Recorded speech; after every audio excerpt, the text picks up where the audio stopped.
I'm Al McFarlane. Good afternoon. Welcome to the Conversation with Al McFarlane. Today is January 18th, 2023. I'm glad to be here and glad to have you along. We've got an exciting program for you, but before I begin, I want to invite you to support this work, join this work, be a partner in this work by subscribing to the Insight News YouTube channel. Check us out, subscribe, share, tell a friend. And even right now, if you are on any of the several platforms we're streaming through, tell some friends, bring them into the conversation. I promise you, we deliver robust conversations. Today's program will do that with my special guests. They are Alysha Price, who's founder and CEO of the Price Dynamic, and Alex Steinman, who is the co-founder of the Coven.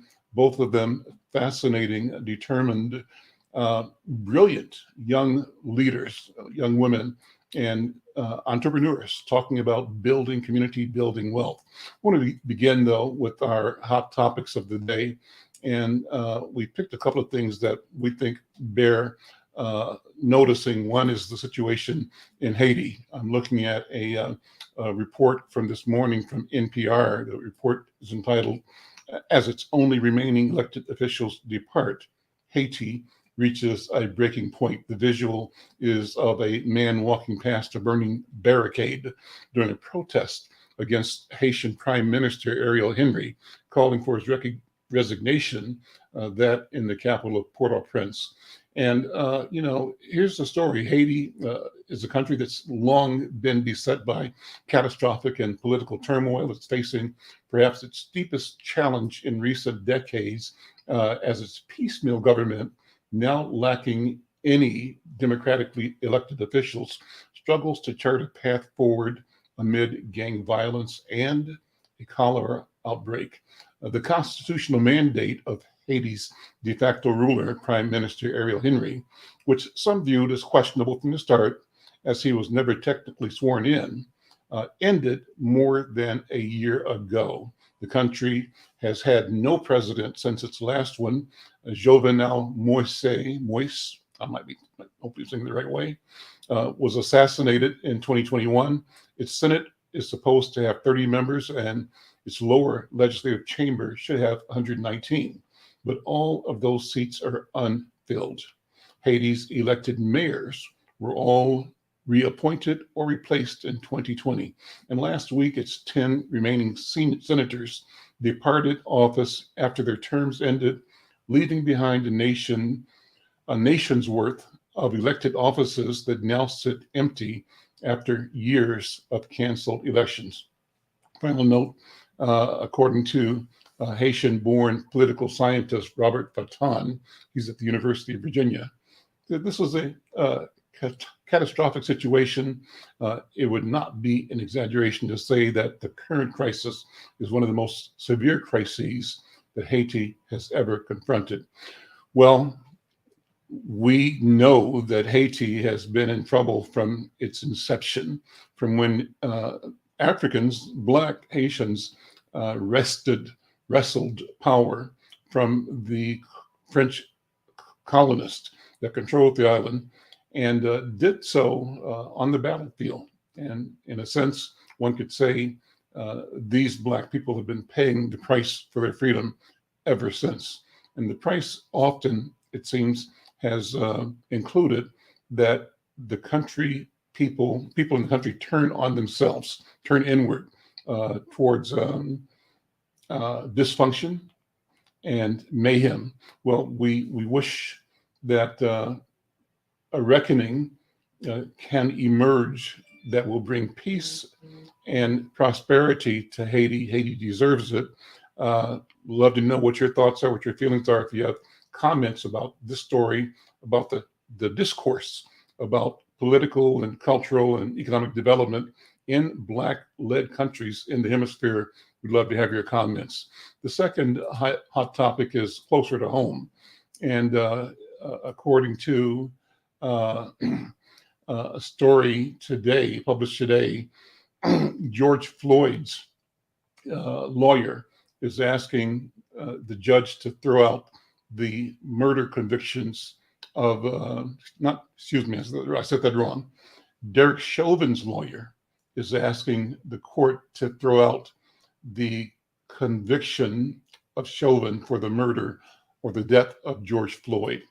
So in a story dated today, it says that a year of protest happened on May 25th, 2020, George Floyd's death at I'm mixing my notes here. I'll restart. Derek Chauvin's attorney is set to argue that Minnesota should throw out his state murder conviction in the death of George Floyd in a hearing today. And the former police officer, Derek Chauvin, was sentenced to 22 and a half years in June 2021 after he was convicted of second-degree unintentional murder, third-degree murder, and second-degree manslaughter. He was found guilty of pressing his knee against Floyd's neck for more than 9 minutes, resulting in Floyd's death in May of 2020. The death triggered a wave of protest against police misconduct and a racial reckoning nationwide. Chauvin's attorney, William F. Mormon, is going to argue that the pretrial publicity was more extensive than any trial ever in Minnesota, and that publicity and ongoing civil unrest and the alleged exclusion of evidence and misconduct from the prosecution led to an unfair trial. That's what he's going to say. Well, we'll watch that. We'll see where that goes. It's a story that it's really a global story, and we here are in the center of it. So let's proceed to our program today. And our thought today is that we're going to talk about on Wednesdays, business creation, entrepreneurship. We'll go down that path with my two guests today. And I'm going to start, I believe, with Alex Steinman. She is the founder of the Coven. Alex, good afternoon. How are you? Welcome to the conversation. Good afternoon. I'm happy to be back. Thanks so much for having me, Al. Well, it's good to see you again. Let me start by having you describe your business, your mission, what the Coven is, what it's doing, and we'll go into more after that. Absolutely. Yeah, the Coven is a co-working community based here in the Hold it. I called it Coven. You said Coven. So Coven. That's a good part to start with. Is my mispronunciation common? It is very common. I think most people see Cove. And so I like to think about it's an oven, not an oven.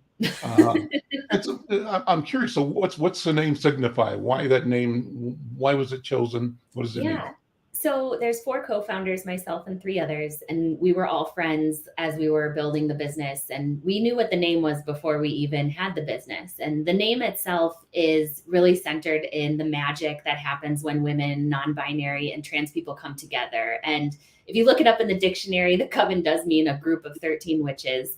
But when you think about the root of the word coven, it means to convene or to gather, which we love. And we also love that it has a little bit of teeth to it too. So we don't mind the witchy vibes, but truly it's all about gathering and coming together and really seeing what folks can do when they, bring their own businesses to life, when they step into a leadership role or economically empower themselves through leadership development and entrepreneurial development, which is what our business is all about. So like I said, we're a co-working community. We have 2 locations, one in Minneapolis, one in St. Paul. We're growing outside of the state as well with franchising. Which is a really exciting opportunity for us. We believe that, community is in community. And so having someone else own their own community space, we can provide them with the playbook of how to do it, but they know best how to engage their people. So we're excited to do that as well. Let me react to the name conversation that you had and how I'm interpreting that, taking it in, is there's a certain audacity in that naming and in that process. 2 things happen there. One is that you are claiming and demonstrating and acting out of your right to define and to create the image and story, the narrative of who you are and what you are doing in the marketplace and in the world, number one. And then with intention, it seems to me, given the dictionary definition that you gave, you believe and are demonstrating your ability to smash ignorance, to destroy it, to shatter it, and to bring awareness and light and clarity and reasonableness, reason, thinking into the public discourse. Am I far off on either of those? Wow, I'm gonna rewatch this and take your language. I'll give you all the credit, but I'll take that language. Yeah, we really believe that, we can own the language. We can own. Women traditionally have been called witches or worse, right? And I won't say it because we're on public radio, but I do. But I do believe that women should own it and take control of what they want to be called. And truly, I believe that witches, if you will, have been persecuted for centuries because of what would be deemed maybe untraditional ways of thinking. And I'm really excited about kind of the resurgence of women really claiming power, claiming their ownership, claiming their bodies, claiming their power. And that's really what the Coven is all about and why we started. I'm interpreting your use of the word magic, not as hocus pocus, but as majesty, and as wisdom. As wisdom at its core, that is majestic as well. Absolutely. So let's go. Well, thank you. That's a good beginning, I think. I think setting the parameters of the conversation through definition is important, and I think you've done that. Thank you for doing that. Mm-hmm. And so tell me more about the business, about the Coven. Yeah. So when we first started, all four co-founders came from advertising and worked in large agencies and really were working towards, climbing the ladder in that industry. Some of us had children, myself included, while we were in the industry, and we found ourselves in a position of being either aged out or, parented out. So once you had a kid, you became kind of irrelevant. and the challenge that I had was, how do we continue to grow into a leadership role when I don't see people who look like me in leadership, right? You have to see it to believe it. And I think I knew that I could get to that space. In fact, I did get to a director level in that time, but it wasn't easy or comfortable. And I felt like we deserve better. We deserve more mentors. We deserve more, community. We deserve more magic. Like we're saying together, what is that energy like when women, non-binary and trans folks come together? And that's really what we decided with creating this business was, how do you create a space of physical and psychological safety? Because those are the elements that are needed to really start a business, to grow your business, to step into the unknown, to be uncomfortable, and to maybe take a new career leap. And so what we got excited about early on was so many women were saying, I don't feel comfortable in my workplace. I wish I had a place where I felt comfortable and where I could really, flex and find myself in a space of community. And that's really what we started, was kind of, what would it be like if you could come in here and show up as any version of yourself? Now, that was 5 years ago, and then the pandemic and so forth, which I'm sure we'll talk about. But now that, the future of work is here and people are navigating working in the office, out of the office, finding flex space, and trying to figure out what's going to make them most productive, but maybe more importantly, happy in their lives. Co-working is seeing a resurgence, and we're excited to have survived the pandemic and come out the other side and with a growth mindset. Go into the language you used, women, non-binary, and trans. Yeah. That intentional invitation. Absolutely. To create a working space. Explain that more. What's the background? What's the circumstance that caused both the need and the opportunity to emerge in your work? Yeah, so our spaces are open to all, right? But we really center everything that we do around the experiences of those three categories. And there's many more. Gender fluid is probably a better word to capture, the broad spectrum of people who walk through our spaces and who engage with our content. We're really intentional from the beginning, because most spaces were created for men or created for white men or with white men in mind. That means workspaces in any environment, really. And so we thought about, what would it be like if we centered the people who need these spaces the most, invited everyone to participate in being in those spaces. And how would that change the mood? How would that change the trajectory of all people? And what's exciting is that when, anyone comes into our space, they recognize, wow, this feels different because I haven't been in a space that has centered women, non-binary, and trans folks. And when we say non-binary and trans folks, we wanted to call that out because those, like a lot of non-binary and trans folks, are often left out of those conversations and spaces. What is non-binary? Non-binary is someone who may not identify with, using she, her pronouns or he, him pronouns, right? So someone who maybe finds themselves in a space somewhere on the spectrum of gender fluidity. And so again, we want to make sure that people feel welcome and we honor their lived experiences, whatever that may be. What's really fun is having, men in the space who come in and go, wow, I feel, even though this isn't centering me, I feel better being in this space. I feel like I can be my whole self in this community, which, our intention was exactly that, so that everyone could enter in with, a renewed sense of self. And I think really leaning into that femme energy allows for everyone to see themselves. You probably said this already, but how has your life changed since you started this business? Oh, just like a 180. Where to begin? Anytime you start a business, you go through the ups and downs of, finding your own voice and trusting yourself. I think mentoring business owners is what I love to do. And that's why franchising is a really exciting space for us to be, is because I get to work with small businesses who are ready to open their own communities. And I get to provide what I have learned, right? Which is that not everyone knows, nobody knows what they're doing when they start a business. And even when they're growing a business, even 5-10 years down the road, there's still unknowns. And so really leaning into that, what my co-founder Bethany says is kind of the messy middle of, being uncomfortable. That's been something that I had to learn along the way. And, I think having children maybe makes you a little bit more resilient to some of the ups and downs of life, because you just really never know. You never know what's coming out of their little mouths or bodies. And so stepping into, entrepreneurship is really like taking care of a new baby and nurturing it along the way. And I've learned how to both live in the gray area, but also take care of myself and ensure that, I have the stamina and energy to keep up. Let me ask you before I go to our next guest, and then I'll bring you back in to let people know how to connect with you. How do they contact you to be part of or learn about the opportunity?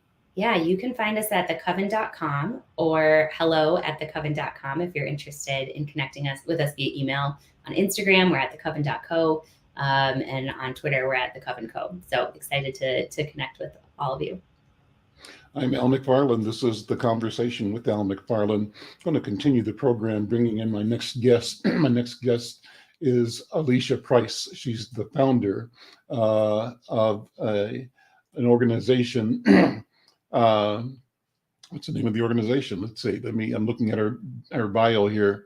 Alysha, hold on one second here. And the Price Dynamic, of course. CEO and founder of the Price Dynamic. I'm trying to navigate through my notes on my screen, so if I'm a little disjointed, I can tell you that's the reason. But Alysha is from North Minneapolis, where I am right now. She's part of this neighborhood. I asked her which Price family she belonged to, and she threw out her uncle's name, Shane. Shane is a dear friend. Everybody knows Shane Price, and therefore everybody knows the Price family. It's a great brand, a great name. Alysha, welcome to the conversation. Thank you for being here. I want to just say a little bit about the bio I've got in front of me, that you are a qualified neutral family mediator, trained motivational interviewer with a bachelor's degree in human services and family studies and a master's degree in management. As I said, you're a North Minneapolis native. You've been in the work of eliminating education and health disparities for over 20 years. You are a 2019-2020 Innovation Fellow, recipient of the Bank of America Emerging Leaders Program, and the recipient of the Minneapolis Award for Outstanding Commitment to Community. And, as a CEO and as a founder you've demonstrated a personal investment to improve communication within co-parenting families, reflecting a belief that effective communication is the cornerstone to healing fractured family dynamics. Well, let's stop there with the intro and bring you and your voice to the table. Alysha, Yes. thank you for being here. Thank you for having me. I am so honored. Well, it's an honor to be with you and Alex as well. Let's take a minute and talk about your business, your vision, what you do, and how you do it. Yes. So the Price Dynamic is a co-parenting education, visitation, and consulting firm. And what we do is, in short, help parents stop arguing in front of their kids. Hmm. So we try to get straight to the point. But we help single parents to become cooperative co-parents and learning what it means to team in order to raise our children to be healthy and whole. We recognize that there's a gap in services around actually supporting parents to have the wherewithal, the resilience to work together as a team and, not leaving them alone as they're doing that, whether they're transitioning from a divorce, if they've never been married, or also working with families who find out through genetic testing that they're now a parent. So we're working within the gamut of what parenting looks like. And I'd also like to add not just family dynamics that have broken or torn or across households, but we also work with married couples who are trying to figure out how to have that perfect dance of parenting together, sharing values and structure for raising their children. That's amazing. And you do this as a business, right? Yes. You Yeah. know, people hear me say all the time that growing up in Kansas City, my grandma would say, mind your business, boy, mind your business, right? And the statement was a metaphor that said that everything around you is business, and you need to pay attention. And so I've come to often say, our health is our business, our Yes. wealth is our business, our education is our business, and we need to look through a business lens at Mhm. all we do, because that is the process by which we establish value of our Absolutely. time, our thoughts, our energy, and our priorities. What do you think about that? I would agree 100%. And I will add to that is get out of grown folks' business is another thing I used to hear, right? And so when it comes to the co-parenting dynamic, grown folks' business is what's making sure that the family works. Mhm. What those nuances are around communication or around behavior and how we're engaging with one another. And so absolutely working on health and what happens within relationship can be a business. Mhm. We've been in business now for 3 years and we're not going nowhere. Mhm. Mhm. Family dynamics are here to stay. We all know what it means to want your family to work, to care about those that are raising you, and to aspire to really raise well children. Especially in the Black community, we know it takes a village. And Mhm. so the price dynamic is here to be a part of that village and supporting you to change some of those generational cycles of ways that may have not worked for us. So So we're excited. let's sit in that for a minute and talk about Mhm. things we all know about, but we don't talk enough about. We Yes. talk about it kind of in passing, but we never really drill with intention on a precise Mhm. description of these challenges. So talk about challenges of families, of parenting, specifics, Yes. and how we either ignore them or Mhm. fear them or hope something else comes out of the sky to help them. Now, all of those strategies don't work, that there's something we can do, which is Yeah. what you're delivering, right? Let's talk about that. Absolutely. Some of the challenges that we see are parents that didn't really plan what their family would look like, right? We know that having children is a blessing and becoming a family, it all is fine and well when we're, learning that there's a pregnancy. in some cases. And in that, we're so happy sometimes that we're not planning about like, what are our values for this child that we're raising? What type of structure do we intend to have for this child? What are simply bedtimes, curfews, right? So we're not talking about a lot of those things. And then once the child is here or children are here, we're trying to impose now what our values are, how we grew up, what we think should happen. And that may not be aligned with the person who you're attempting to co-parent with. And then that turns into ways of now we're not hearing each other. We're not communicating well. And then we're doing that in front of the children. And then that snowballs, right? And we keep that going and keep that growing. And so what we see here at the Price Dynamic, a lot of the times are arguments around finance. How we're caring for the child, who should be caring for the child, how much money it actually takes to raise a child. We also see issue around who should be around your children when the family dynamic is broken or is now transitioning to a different type of a dynamic.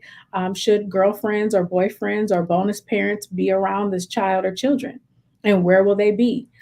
Simple things like, what school should we enroll our child in? These are conversations that when we're becoming parents or prior to even deciding to be parents, that we're not oftentimes talking about. And so at the Price Dynamic, we kind of catch it on the back end, but we're helping families to redefine their family.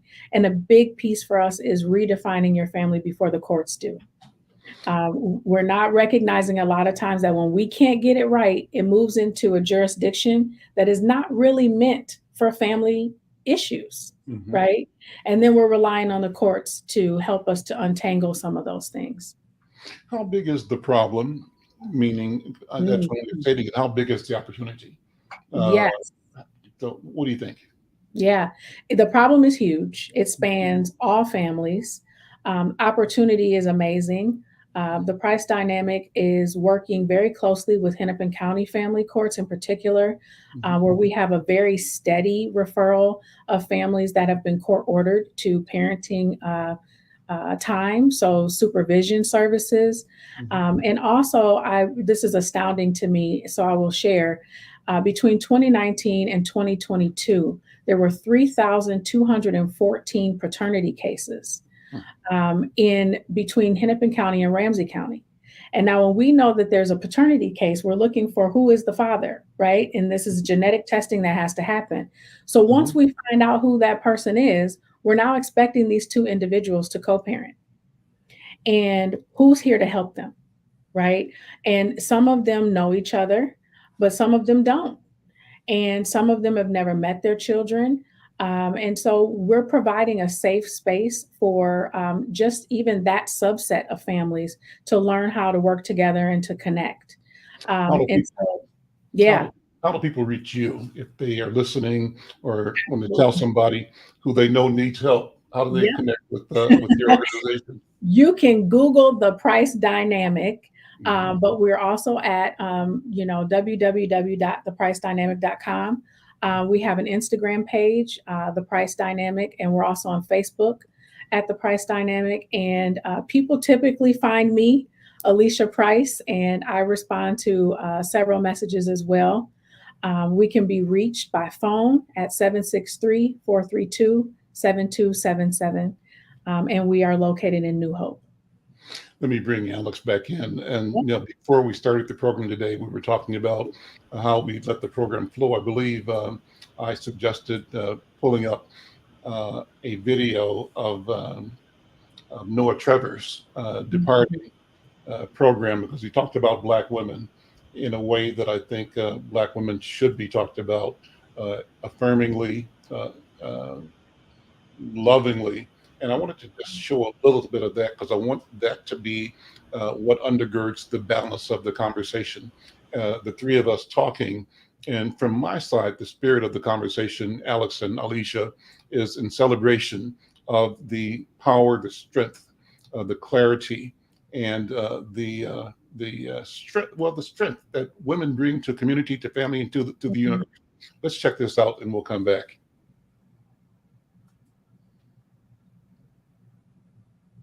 This is random for some, but special shout out to Black women. I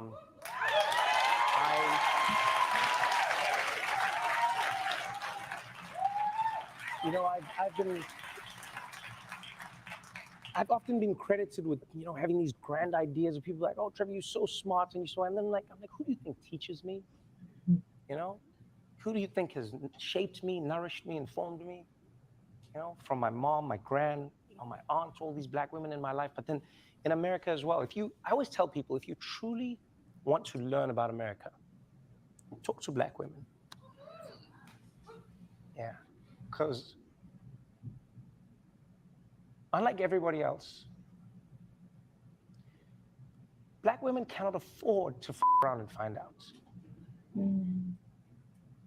Black people understand how hard it is when things go bad, especially in America, but any place where Black people exist, whether it's Brazil, whether it's South Africa, wherever it is, when things go bad, Black people know that it gets worse for them. But Black women in particular, they know what shit is, genuine. People always be shocked. They'll be like, why do Black women turn out the way they do in America? Why do they vote the way? Yeah, because they know what happens if things do not go the way it should. They cannot afford to around and find out. And to Black women who have taught me, all of them, I mean, the scholars online, the authors. He goes on and on. That's a wonderful statement, and I wanted you all to react to it. And I wanted to, as I said, use that as a baseline, sort of an understanding. It's Al McFarlane's appreciation of you and of Black women, the women in my life, my wife, Bobby, my daughter Batala. I think both of you guys know Batala McFarlane, and my daughters Celine and Chrissy and Shelley, and my mom. But all the Black women in my life, and Yasmin, and you, Alex, and you, Alysha. It's a tribute from me to all of you. What do you think about the statement he made, first of all, and how does that energy affirm or inform your work? Alex, what do you think? Well, the first thing that came to mind, and I saw this clip, soon after it aired, and it was so powerful. And I don't know Trevor Noah, but it felt awesome, to be honored and recognized by, someone who gets it. And I think, the first thing that came to mind is, women in the U.S. are starting 1,800 new businesses every day. That number's gone up since that survey came out in 2019. That was pre-COVID numbers. We know that Black women are the majority of that number, starting new businesses. And it's because we're solving problems, because we recognize that the systems that currently exist can't solve the problem. And so we either have to live within that system and change from the inside, or we have to create something brand new and try something. I think Trevor Noah hit on this too, in that, we typically only get one shot, right? So because we have so many onlys, what I call onlyism, when you get to the top, or you own your own business and you're a Black woman and something goes wrong, the weight that you carry of not only the people who could fill your seat afterwards, but you carry the weight of your ancestors, you carry the weight of the generations before you who fought so hard to get you to that role. And if mistake by your own or someone else's mistake, that's your fault, and that's hard to fall, right? And I think that's a real challenge that I think we all face, as many of us are onlys in our position, where if it all goes down, we're the ones who get hurt the most. And it, can reflect poorly upon the rest of us. And so I think we carry a lot of that weight. And so hearing those words from, Trevor and others, and hearing kind of, you, Al, and other people who've recognized this is a really great opportunity to honor Black women. It feels, supported, hands under your feet, and on your back. Alysha, what do you think? I would have to say I absolutely agree. The first thing that popped into my head is we stand in the gap. We know what it feels like to, not have, and we aspire to have more constantly, and we're holding that for everyone around us. And that's a part of what Alex mentioned, of that problem solving, that willingness to stand in the gap. And I think that we just have this type of nurturing and love that covers so many and goes so far. We're so unaware sometimes of the reach that we have. And I feel like his emotion in that video speaks to that reach. We span so many cultures, so many lives and touch so many people. And I would just say to just be aware, of who we are, how powerful we are, and to own that every day, because we're influencing by just being, by just showing up. So, And, so let me ask you both right now, what do you say has contributed to your success in business so far? Alex, then Alysha. Well, there's so many people. I'll name one person in particular, and she might be watching this, Shantara Hardy, who's a local entrepreneur and community builder herself. She calls herself a gatherer, I think is what the word, or collector of people. That's what she uses. But I just know that she's got, my name in her mouth when I'm not in, and when I'm not in rooms. And I'll get a call from somebody who I've never met before who says, Shantara said, I need to talk to you. And so I'm here to call you. And I think it's people like that who've been in my life who have put me in positions that I didn't even know that I was ready for. And that's the power, I think, of Black women, is we know not only our own strength, but we know the strength of the women around us. And we are most of us will, put each other in those positions, even because we know that you're ready. Alysha, if I were to ever be in a position where I knew someone who needed you, I would put you in front of them before putting myself in there, because I know that you're the right person to fill that. And so I think that's the power of Black women and our own magic and majesty, to use Al's words. And what are you discovering, Alysha, as the things that contribute to your success, even though your business is new, relatively new? I think you see yourself, you certainly presenting yourself as successful. What is the source of that success? You know what? It's my family's legacy. I learned how to love unconditionally. And that is just kind of the underbelly of what the Price dynamic is all about. Loving people as, who they are and how they show up. And I saw many relationship types. I saw, divorces and marriages and breakups and makeups. And in my family, all of those people still came around for holidays. It didn't matter if you were, the ex, you were still welcome. And I think holding that and knowing that as a family value of the Price family has really helped to keep me grounded in what it looks like for the Price dynamic to continue to succeed. Have you both experienced challenges that brought doubt or concern about whether you're on the right path or made the right decision? And the question really beyond that is, how do you move forward in your business journey despite the challenges that sometimes seem either insurmountable or daunting? What do you think, Alex? Well, I'll tell you that owning a business that's, a physical space in the middle of COVID can be, was a real challenge. We opened our St. Paul location just 6 weeks before the pandemic. So we didn't know anything. We had never heard the word coronavirus in the United States. And so I think what prepared us for that was, being flexible and being able to adapt, our adaptability, our entrepreneurial mindset, which is like, this is a new problem. Let's figure out how to solve this. Within 24 hours of, closing our business temporarily for COVID, we turned around a digital community to keep our community connected. And I think that's one thing that entrepreneurs have to continually do, is listen to what your customer needs and adapt fully. I also think that the pandemic presented an opportunity for us to examine fully, what would this look like if this no longer existed? How would I move through life if this no longer existed? I think it's like a therapy question, where it's like, could this happen? Has it happened? And could I get through it if it did happen? And I think examining that over and over again during the course of COVID, because it was so unknown, helped prepare us for what could happen. And fortunately, we didn't have to shut down. We were able to pay all of our staff and keep our staff on hand. We were able to, pivot our company and pirouette our way through that. And we've come out on the other side with real growth. And I think that, again, that all comes down to being able to be resilient and be adaptable. And it takes a lot of support to do that. And so having a network of people to continually tap you and say, having your Shantara of the world say, you've got this and you can keep going. Or even if you can't keep going, you're going to be okay. knowing that you have a little bit of that mental and emotional stability in the background is so important. And that's why I think Alysha's work to bring stable communication to families is like beyond important right now. Yeah. And so what challenges did you find in your business venture, and how have you addressed forward movement despite any challenges you encountered?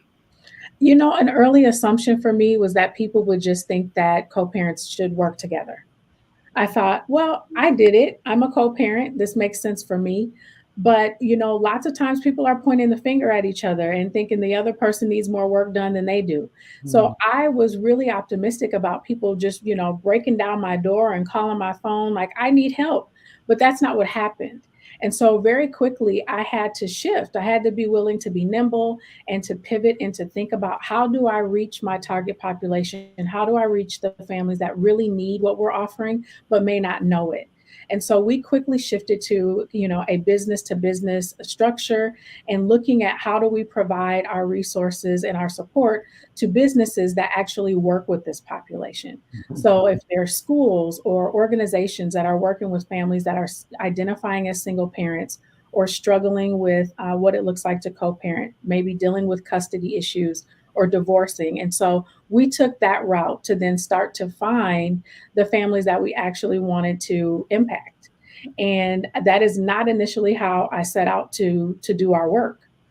And it really came down to being willing to pivot and to listen to community and to do exactly what it took to reach the population that we wanted to serve, and being willing to see my vision play out in a different way than I anticipated. How does the notion of community work in your business? Let me set this question up by saying that in my generation, at least, the stories you hear business people say, Black men and women say, is that we don't get support from our own community. We live under this cloud that says that our people believe that the white man's ice is colder, that the white man's fire is hotter, and that if white people do it, it's probably real. But if somebody Black is doing it, there's got to be a problem with it. So part of our socialization and our mental programming is programming that allows, encourages, forces us to see ourselves as inherently deficient, and our community as inherently and ultimately defective, and that the language of success is getting out, getting away, right? Never dealing with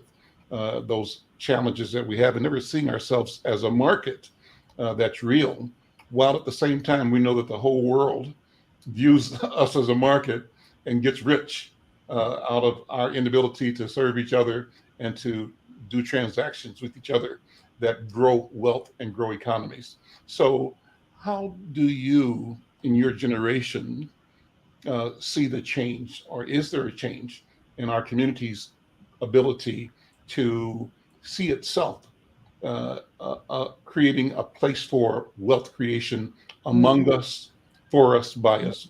Alex, what do you think? Yeah, well, I definitely see a shift, and it comes from I think looking back at what community could be, right? Being self-sufficient ourselves. We must support ourselves and within our community. I believe one person who's been on your show, Al, Lulit Mola from the Black Collective Foundation, a new foundation that's one of the first Black-led community foundations with an endowment in Minnesota. Her work is all about building collective power through economic development, specifically within the Black community. So how do we fund ourselves and not just lean on philanthropy to do the good work, right? The do good work that Minnesotans so often do in the nonprofit world. And so I think what I've been seeing, at least in my generation, is a desire to economically empower one another. So like, how do I buy from Black women? These earrings are made from a Black woman. How do I eat in Black establishments? Where can I find the best Black made toothpaste? I mean, those are like lists and things that are coming out here in the last handful of years that I think people are really craving. Community connection not just from where can I be in proximity to other Black people, but where can I truly put my money so that I know that a Black family is benefiting from this. And we see that in, the establishment of Black chambers, the establishment of, these public and private partnerships that are coming together to help make sure that procurement in large organizations have a huge pipeline of Black and Brown owned businesses to feed into the growth of larger organizations. So it's really exciting to hear that, people are energized by doing this. I hope it's sustainable. I certainly hope that communities like mine are creating spaces where those goods and services can be traded among people, but also that we can then get them in front of, large corporations or larger organizations that could, help raise the trajectory of that organization. Alysha, I started earlier with the notion of our health is our business, right? And when I hear your story and the work you're doing, I've said this to other people that are in the sort of the personal development and therapy and counseling work. On the one hand, we talk about health disparities, how far we are measurably different and disadvantaged from the norm or white people in Minnesota. And the question is, should we see that as a throw up my hands type opportunity, or should we see it as a dig in and get to work opportunity? I think what we're talking about is a fair presentation of opportunity to solve problems. So Alex, you were saying problem solving, right? And you are solving problems. And what would it be like if there were 100 or 200 counselors providing parenting and counseling and mental health and health services and physical fitness services, people on every other block in the community doing it and getting paid to do it, building an economy and serving each other? What would that be like? What do you think? I believe that would be absolutely amazing.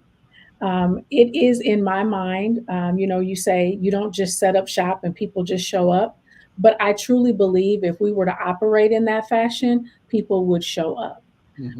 I attribute, the success that we've had thus far to, word of mouth and families coming in and saying, we've had people walk in the door and say, I didn't know what I was walking into. And now I see Black people and I feel safe.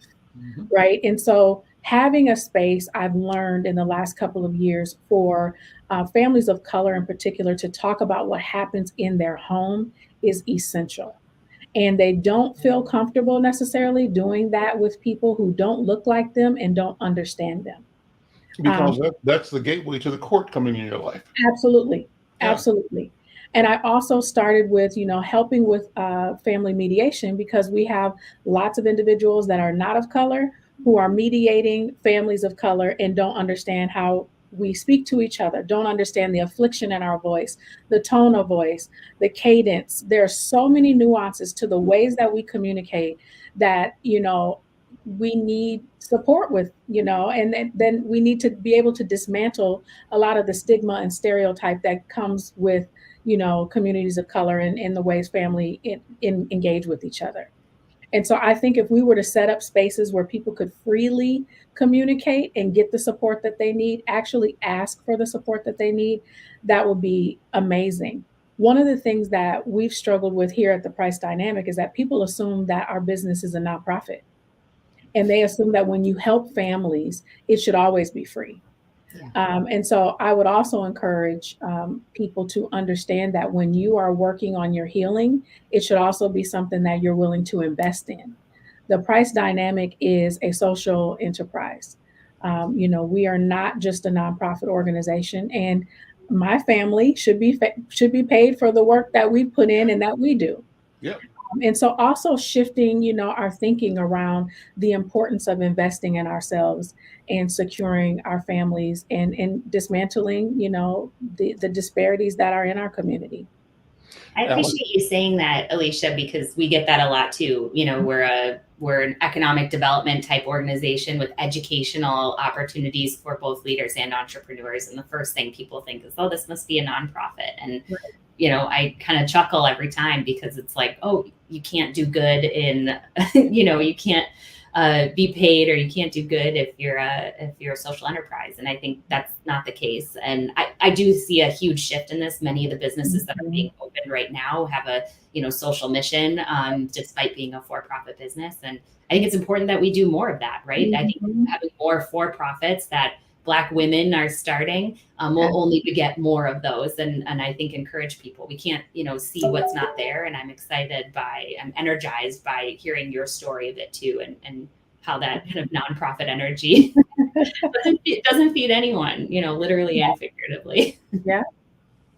Well, I think this notion of entrepreneurship is just so important, and I think that both of you, you know, are doing phenomenal work in demonstrating the value of the enterprise mind and clarifying our discussion about money and profit and profitability. You know, so you both have said this or alluded to it. You haven't said it, but too often our community still is mind shackled by this idea that wealth is somebody else's domain and not ours, that we feel that to be wealthy or to want to pursue wealth is really something that is not an asset, but makes you, and so we have too many of us, I think, determined to be mediocre and resistant to their own personal call to ascension, to development, and to productivity, because we've been acculturated to think that just enough is enough when it really isn't. What do you guys think? I'm not saying what I really want to say. I'm struggling for the words, but I'm in a direction. The direction is, how do we change the narrative about entrepreneurship in our community and among our people? That's what I want to say. What if when a spaceship landed or dropped in on Plymouth and Penn, and whoever the beings were, they asked, who are those people on the corner of Plymouth and Penn? And the other said, oh, those are the Black people. They are entrepreneurs. What if we change the definition globally of who we are? Is that doable, Alex? What do you think? I think it is doable. And I do think it takes, you know, those who've, you know, been successful entrepreneurs to come back and show people what it is to be an entrepreneur and what it takes, and help people educate people on how to do it effectively, efficiently, and sustainably. I think that becoming an entrepreneur looks really daunting when you don't have any money, you don't have generational wealth. It's part of the reason why, you know, banks, well, I mean, there's so many reasons why banks aren't funding entrepreneurs of color, but, you know, because we don't have, a lot of us don't have assets, right? We don't have assets that we can take to the bank. We don't have a friends and family round that we can tap, you know, a rich uncle and say, hey, I have napkin math. Can you fund my business? In the same way that we're seeing white kids from Stanford, you know, do that and get their first $1 million of funding to start a ride sharing business. You know what I'm saying? So what I think is important is that we build generational wealth in our communities by going back and educating and funding the next generation of Black entrepreneurs. And that's what we're here for. That's, you know, that's why we're in the Twin Cities. That's why we continue to, you know, support and bring in community funded members to make sure that our space is accessible to as many people as possible.